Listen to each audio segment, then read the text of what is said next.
প্রিয় দর্শক বন্ধুরা, আপার প্রাইমারি থেকে একটি জরুরি খবর উঠে আসছে এবং এর সাথে কিন্তু 2009-এর একটি খবরকে প্রাসঙ্গিকভাবে রেখে আলোচনা করছি।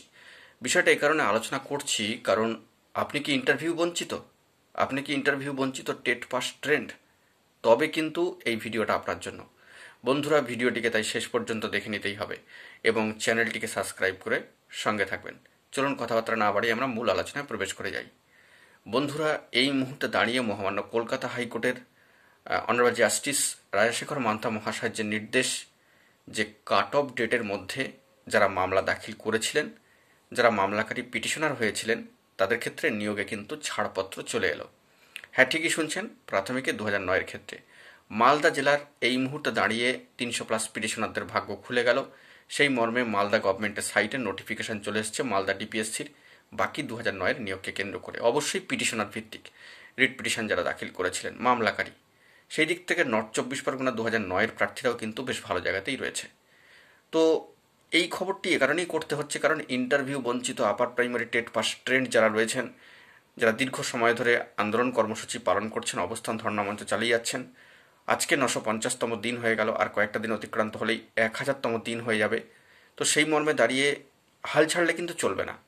2009-এর এই যে প্রসেস, কার্যত দীর্ঘ 15 বছরের একটা প্রসেস, তারপরে কিন্তু শেষ হাসছেন পিটিশনাররা।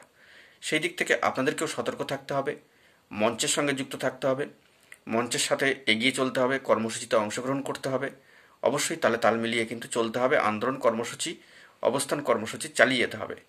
সেই নিরিখে দাঁড়িয়ে এই খবরটি কিন্তু করতেই হচ্ছে। বন্ধুরা, হাল ছাড়লে কিন্তু চলবে না।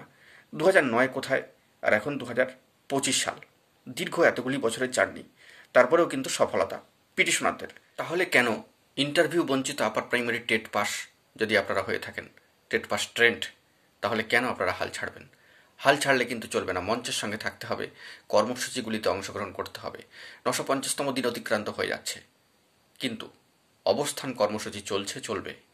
অবশ্যই মঞ্চের তরফ থেকে গুরুত্বপূর্ণ এসএলপি দাখিল করা হয়েছে সর্বোচ্চ ন্যায়ালয় সুপ্রিম কোর্টে। সেখানে মামলাকারীরা রয়েছেন, পিটিশনাররা রয়েছেন, তাদের ভাতভিত ভবিষ্যৎ জীবন জীবিকার একমাত্র শেষ সম্বল সেই গুরুত্বপূর্ণ মামলা। তো সেখান থেকে পিটিশনারদের ভাগ্য খোলে কিনা সেটাই এখন দেখার। তো এই জরুরি আপডেটটি উঠে আসলো। বন্ধুরা, হাল ছাড়লে কিন্তু চলবে না। এখন এটুকুই, সকলে ভালো থাকবেন। জরুরি আপডেটগুলি পাওয়ার জন্য চ্যানেলটিকে সাবস্ক্রাইব করে সঙ্গে থাকবেন। ধন্যবাদ।